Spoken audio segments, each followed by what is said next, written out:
bem-vindos a mais uma entrevista subordinada com o tema deste mês. Não acredito nas bruxas, mas que as há. Hoje temos connosco uma convidada muito especial.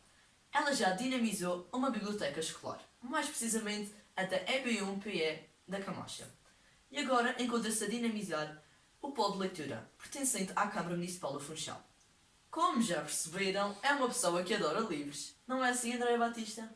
Ora, muito boa noite. Em primeiro lugar, muito obrigada pelo convite para estar aqui convosco neste programa. É um prazer para mim. E sim, é verdade, as histórias fazem parte da minha vida desde bem pequena. Desde bem pequena que tenho uma ligação muito forte. E essa ligação, essa paixão, foi crescendo. E hoje em dia a minha vida profissional e pessoal está muito à volta do mundo dos livros e do mundo da magia. E como é que começou essa sua paixão pelas histórias? Começou bem pequenita. Quando eu era pequena, os meus pais trabalhavam na obra de vinhos. Na altura havia muita procura, ou seja, os meus pais tinham muito trabalho. Não tinham muito tempo para estar connosco, brincar connosco. Mas quando a vontade é boa, tudo se consegue. Eu e o meu irmão adorávamos ouvir o meu pai contar histórias. Então, sentávamos assim à frente dele e ele, mesmo sem deixar de trabalhar, ia-nos contando histórias. Nós adorávamos ficar ali a ouvi-lo. E que saudades eu tenho desse tempo. Ora, na altura não existiam muitos livros, então as histórias que o meu pai conhecia e nos contava eram histórias tradicionais. E é daí que vem a minha paixão pelos contos. E o seu pai contava-lhe histórias assustadoras? Não, claro que não, os pais não fazem essas coisas, porque eles depois sabem que são noites sem dormir. Mas havia alguém que contava, certo? Claro, o avô, quem é que estraga os netos? Os avós, não é? Neste caso, era o meu avô materno, que contava histórias de feiticeiras. Histórias que tinham acontecido com ele próprio. O seu avô conhecia feiticeiras? É verdade. O meu avô era agricultor, trabalhava numa fazenda e a fazenda ficava um bocadinho distante de casa. E muitas vezes ele já saía de lá já assim ao anoitecer. O caminho para chegar a casa era longo e perigoso. Não tanto pelos abismos, porque o caminho o meu avô já sabia praticamente de cor. O verdadeiro problema eram as feiticeiras, que havia noites que saíam de casa e obrigavam os homens que elas encontravam pelo caminho a carregá-las às costas até à casa delas, que ficava lá em cima, no cimo da montanha. Ora, o meu avô era um felizardo. Ele tinha uma cruz de pelo no peito. As feiticeiras têm medo de cruzes. Então, mal elas avistavam assim ao longe, eles apertavam a camisa e elas já estavam a fugir aterrorizadas. Que sorte tinha o seu avô! E não tinha medo das histórias que ele contava? Não, para dizer a verdade, eu não me lembro de ficar muito assustada quando ele contava as histórias. Mas também não estava sozinha, não era? Eu e os meus primos todos. O meu avô tinha muitos netos, então contava a história aos netos todos assim juntos. E depois, quando vinha para casa, o meu avô morava na Ribeirinha, eu morava no Rechão. Ainda era assim uma distância, mais ou menos. Então quando chegava a casa, já nem me lembrava das histórias e dormia perfeitamente bem. E então não acreditava nas histórias que o seu avô lhe contava? Às vezes sim, às vezes não. Era um misto de emoções. Sabemos que houve um episódio engraçado com o seu primo e com o seu irmão. Queres partilhá-lo connosco? Claro que sim. Então o meu irmão e o meu primo treinavam futebol na equipa da Camacha. Os treinos já eram assim ao final da tarde. E no inverno já acabavam assim, já era de noite. E eles tinham que vir para casa a pé. Lá o caminho passavam por uma levada. Então certa vez estavam eles a passar nessa levada quando viram assim do outro lado da levada luzes. Luzes a andar, sozinhas. Eles ficaram assustadíssimos. Lembraram-se logo das histórias que o meu avô contava. E ficaram com medo que fosse uma bruxa que os obrigasse a carregar às costas, não é? Então, eu acho que eles naquele momento desejaram ter ali uma cruz de pelo no peito. Como não tinham pernas para que te quer. Desataram a correr e só pararam quando chegaram a casa. Quando chegaram, perceberam que era na realidade uma procissão de velas. Mas o susto cá ficou. Imagino que sim. Na vossa adolescência houve uma fase de caçadores de bruxas, não foi assim? É verdade. Houve uma altura que andámos assim com a mania de caçar bruxas. Eu acho que era para confirmar se as histórias do meu avô eram verdadeiras. E então, eu confesso que no início nós exagerávamos aquilo que contávamos uns aos outros. Nós ouvíamos sons, víamos sombras, coisas que iam sozinhas. Mas essa caça às bruxas não acabou muito bem. Pode contar-nos o que aconteceu? É verdade, não acabou assim muito bem. E claro que conto. Então houve uma noite que estávamos, eu, o meu irmão e um dos meus primos, estávamos na sala dos meus pais, no sofá. Estávamos a conversar, a ter aquelas conversas de adolescentes, não é? Namorados, namoradas, amores não correspondidos. E eu estava a falar. Estava a contar um episódio que me tinha acontecido com um ex-namorado e que tinha a ver com uma música dos Roxette. De repente, nem vão acreditar, mas isto é mesmo verdade, de repente a aparelhagem que estava até então desligada ligou-se sozinha. E imagina, qual foi a música que começou a tocar? Essa mesmo, a música dos Roxette, da qual eu tinha falado. Mas essa aparelhagem não tinha comando? Sim, tinha um comando, mas estava em cima da mesa. Mas mesmo imaginando que um deles conseguisse pegar no comando e ligar a aparelhagem. Até aí tudo muito bem. Mas como explicar a música? Não foi um CD que começou a tocar, foi na rádio. Como explicar que na rádio começasse a tocar a música da qual eu estava a falar? Mas enfim, lá servi de escamenta e nunca mais quisemos saber de caça às bruxas. E conhece algum conto sobre alguma feiticeira? Sim, conheço. Conheço um conto que se chama precisamente As Feiticeiras. Foi recolhido pelo padre Alfredo Vieira. E podem encontrá-lo aqui neste livro, Continhos Populares Madeirenses. E mais do que isso, eu conheço alguém que conta esta história maravilhosamente bem. Ela chama-se Marlene Ribeiro. Falei com ela, desafiei a contar essa história para vós. E como devem imaginar, claro que ela aceitou. Fique então agora com o conto As Feiticeiras, na voz da Marlene Ribeiro. Boa tarde. Vou-vos contar o conto tradicional madeirense As Feiticeiras. Um conto tradicional do Estreito de Camarlobos. E atenção, porque este conto é assustador. Talvez não. Era uma vez um homem que passava a vida muito triste, porque tinha uma corcunda, uma giba enorme, e todos gozavam com ele. E um homem ligava essas coisas. Não devia ligar, pois não? Mas ligava. Um dia, ele ouviu dizer que às quintas-feiras as bruxas ajudavam as pessoas. Então ele pensou: ai, bruxas, não me importa. Se for para me ver livre desta corcunda, vou mesmo às bruxas. Mas como é que ele havia de encontrar bruxas? Foi aí que ouvi dizer que para encontrar bruxas tinha de ir à meia-noite a um cruzamento de 4 estradas. E aí ia encontrar bruxas. Olha, nesse dia era quinta-feira. E o homem pensou: não espero nem mais um dia, é já hoje. E quando chegou perto da meia-noite, lá foi o homem para cima, para a serra.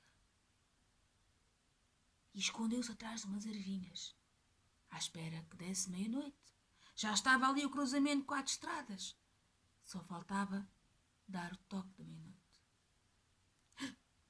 Dum, dum, dum. Foi aí que se ouviam as badaladas. Ai, ai, ai, ai, ai. Já é quase meia-noite. Elas devem estar aí a chegar, pensava o homem, cheio de medo. No fundo tinha muita vontade, mas o medo também era muito grande. Era meia-noite. O homem olhou para a direita. Não havia ninguém. Para a esquerda, ninguém. Oh, será que era mentira? Afinal, não há bruxas. Quando de repente apareceram centenas de bruxas e vinham cantando: segunda-feira, terça-feira, quarta-feira, quinta-feira, sexta-feira, sábado, frade, domingo, freira. Ai, o homem estava cheio de medo, cheio de medo, cheio de medo. Quando de repente uma das bruxas viu o homem e perguntou-lhe: quem és tu? E o que é que fazes aqui? E o homem: ai, por favor, não me faça mal. É que eu ouvi dizer que as bruxas ajudavam as pessoas e eu vim cá para ver se me tiravam esta corcunda. A bruxa olhou para ele. Depois virou-se para trás. E lá no fundo, lá bem lá atrás, estava um vulto enorme. Sabem quem era? O diabo!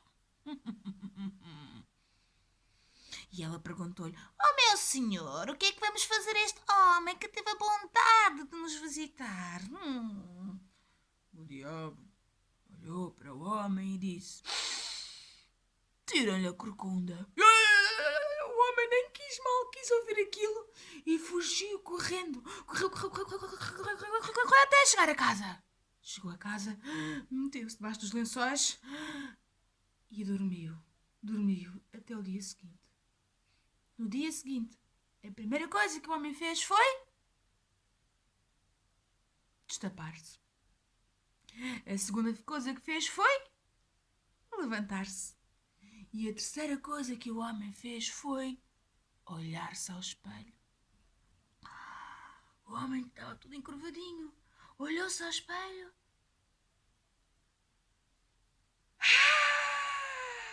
Funcionou! Viva! Já não tem corcunda!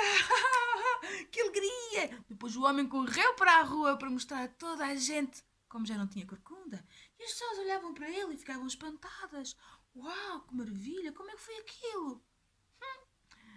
Acontece que passou por ele um amigo que também tinha uma corcunda muito grande. E esse então ficou surpreendidíssimo. Como é que tu perdeste a tua corcunda? Tu diz-me já, que eu vou já lá hoje. E o homem explicou-lhe que ele tinha ouvido que as bruxas ajudavam as pessoas e então que era preciso ir àquele sítio, àquela hora, para encontrar as bruxas. E o homem disse logo, o amigo disse logo, então eu vou já hoje. Ele, não, espera, mas hoje não é dia. Eu quero lá saber. Achas que vou esperar uma semana? Não vou esperar uma semana. Vou é já hoje. E assim o homem fez. Não esperou nem mais um bocadinho. Nesse mesmo dia, perto da meia-noite, o homem subiu lá para cima para as montanhas. E foi ter ao tal cruzamento de 4 estradas. Até que...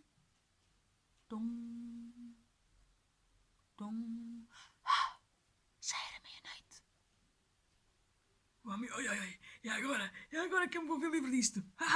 É agora. Mas começou a olhar à volta. Já tinham parado as badaladas de meia-noite. E nada, não aparecia nem bruxas, nem nada. Se calhar só aparecem mesmo na quinta-feira, pensou o homem. E decidiu ir-se embora. Quando de repente apareceram as bruxas e desta vez eram milhares e vinham cantando segunda-feira, terça-feira, quarta-feira, quinta-feira, sexta-feira, sábado, frade, domingo, freira. E o homem lá cheio de medo quando de repente uma das bruxas, mais feia de todas, viu o homem e perguntou-lhe: quem és tu? E o que é que fazes aqui? E o homem: ai, que eu ouvi dizer que tinham ajudado o meu amigo. E então eu queria ver se me travam também a minha corcunda. A bruxa olhou para o homem e depois virou-se para trás. E lá ao fundo estava um vulto enorme. Sabem quem era? Era o diabo. E ela perguntou-lhe: meu senhor, o que é que devemos fazer a este homem que teve o atrevimento de nos incomodar? O diabo olhou para ela e disse: ponham-lhe a corcunda do outro. E o homem, que já era corcunda, ainda mais corcunda ficou. Serve esta história para vos dizer que com o diabo e com as bruxas ninguém se meta. O melhor até é nem falar deles. Por isso, não digam a ninguém que eu contei esta história.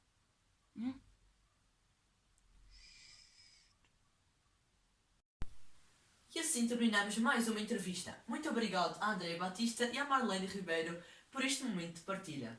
Obrigado e até à próxima. De nada, foi um prazer estar aqui. Até à próxima. E quanto a vocês, não saiam daí. Voltamos logo depois de um pequeno intervalo.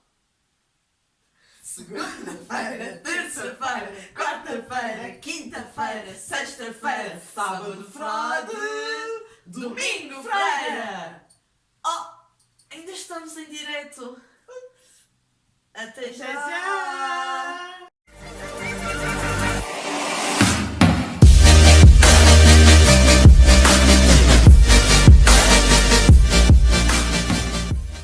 nas bruxas, mas que as há. Hoje temos connosco a Andréia Batista. Ora, muito bem-vindos. Sejam... Hoje temos connosco uma convidada muito especial. Ela dinamizou a biblioteca escolar da escola EB1-PE da Camacha. Encontra-se agora a Não! Mais precisamente a da escola EB1 da Camacha. Ela já... E assim terminamos mais um programa. Muito obrigado a Andréia Batista e à Marlene Ribeiro por este momento de partilha. Obrigado e até à próxima oportunidade. De nada, foi um prazer estar aqui. Até à próxima. E quanto a vocês, não saiam.